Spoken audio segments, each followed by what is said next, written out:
Eu quero fazer uma pergunta para vocês agora, que é uma pergunta para que vocês dêem uma direção de tudo que vocês viveram. Nossa. Vocês dêem uma direção para quem está em casa. Se vocês pudessem dizer e falar agora para as pessoas que estão em casa, às vezes estão passando por dificuldade de relacionamento, dificuldade de acompanhar a esposa ou acompanhar o esposo, está com dificuldade de se aproximar de Deus. E aí teve uma fala da Josi sobre você, e essa fala eu anotei aqui e me marcou muito, porque ela disse algo que geralmente pessoas que são inteligentes como você, é muito difícil de ser quebrada, porque ela diz essa frase, ela diz assim: o Rodrigo não volta atrás.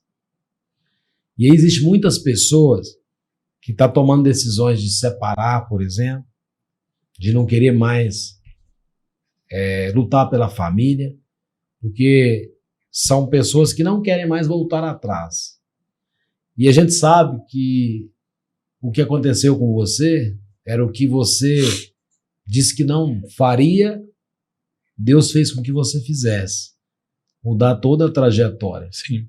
Então, ou seja, nem tudo você vai voltar atrás, mas naquilo que Deus desejar, você vai voltar, sim, porque é a vontade dele.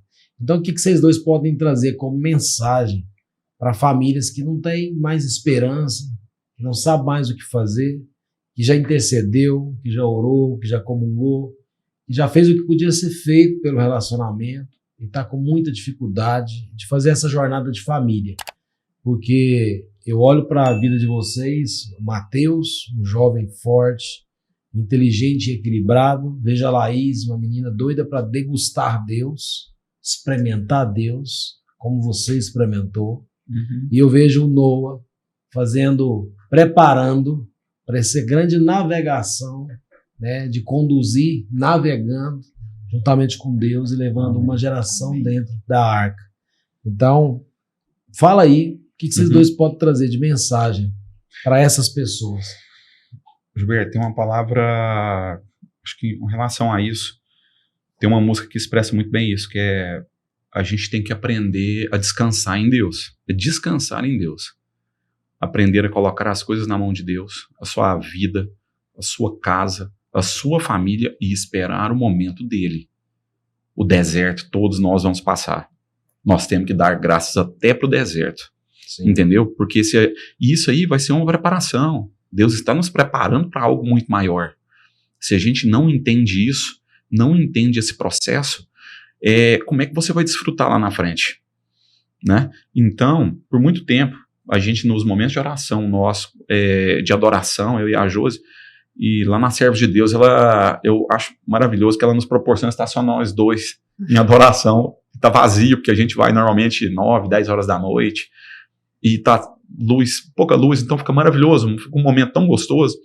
E muitas vezes eu vi a Josi muito atribulada, sempre chorando. Aí eu falei: Josi, você está colocando nas mãos de Deus o problema todo dia. Você está revivendo, você está remoendo o problema todo dia. Desse jeito você não está descansando, então você está com muito problema e eu não estou sabendo. Entendeu? Então, aprenda a descansar em Deus. Aprenda a descansar em Deus. Entendeu? Porque na música fala... essa música foi até tema do nosso acampamento, o príncipe da paz roubou minha paz. E só me dá paz o dia que eu conseguir descansar nele. Exatamente. E foi nesse momento, quando eu aprendi isso, porque eu tinha essa situação de colocar nas mãos de Deus todo dia um problema, eu ficava agoniado com aquilo em mim, aquela ansiedade me remoendo, porque não acontecia. Então eu falei: a partir de hoje, coloquei nas mãos de Deus e vai resolver no tempo dele. E comecei, as coisas aconteciam, eu falava: não, no tempo dele vai acontecer. Eu estou me preparando, eu estou indo atrás, eu estou fazendo minha parte. Só que se eu tiver que remoer isso, se você tiver remoendo esse deserto, logicamente você vai ter que ficar intercedendo por isso, por esse problema, entendeu? Às vezes as pessoas...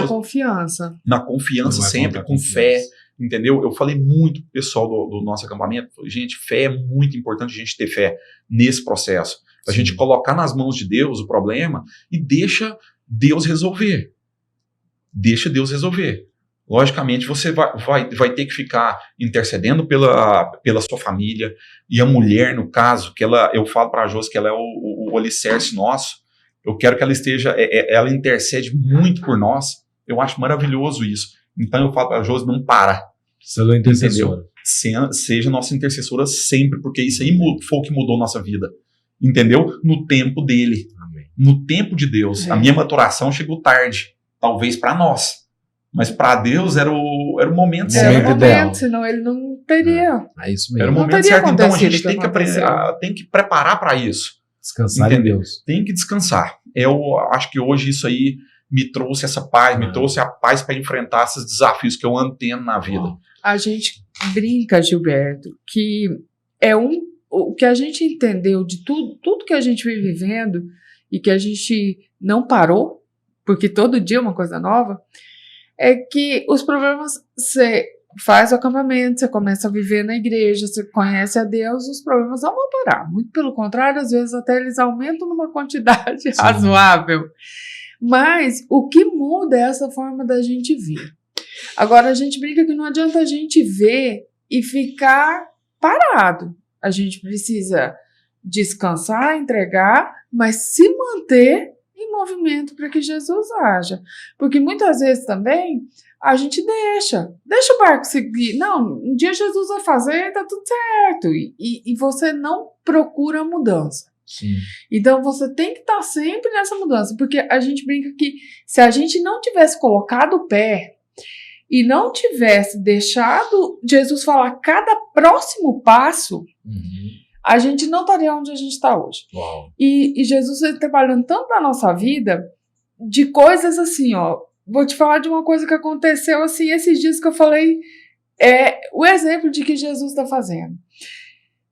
Você acredita que eu pagava o dízimo escondido do Rodrigo? Olha isso. Por quê? Porque para mim tinha significado. E ele criticava. Então, assim, às vezes eu não queria falar. E um dia a gente foi no Santíssimo à noite, veio uma passagem para ele me contou a passagem e eu dormi. Vocês acreditam que eu dormi e não ouvi?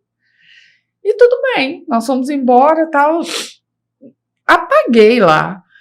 No outro dia ele falou assim, você lembra o que eu te falei ontem? Eu falei assim, não. Aí ele falou, não, é porque veio um negócio que eu não entendi o que era sobre aquilo e tal. E a gente continuou. Nós estávamos indo resolver o negócio, eu falei, Rodrigo, eu quero te falar uma coisa. Ele ficou na dúvida. Aí eu falei assim, Rodrigo, eu quero te falar uma coisa. Deixa eu te falar um negócio. Isso está me incomodando, eu tô pagando dízimo e eu queria que você ficasse sabendo. Quando eu falei isso para ele quase parou o carro. Eu falei assim, Josi, você não ouviu o que eu te falei ontem? Jesus me mandou uma palavra sobre dízimo. Confirmando. Porque eu estava pedindo sobre a empresa, sabe? Pedindo muito sobre a minha empresa, mas não foi dízimo em si. E é algo que a gente, toda vez me incomodava também. Me incomodava muito, me deixava muito em dúvida, né? Então eu fui atrás da palavra em relação ao dízimo. E o Senhor te convenceu. Então assim, Gilberto, e aí a gente parou e falou assim, é cada passo, até isso, Gilberto. Sim, vai trabalhando em tudo. Até isso, de falar assim, de mudar essas coisas dentro da nossa visão. E a gente não fazer por fazer porque é uma vontade nossa. Então, assim, dia após dia ele tá colocando uma coisa. Eu falei que agora eu tô esperando qual que vai ser a próxima. E vai ter várias, sempre tem.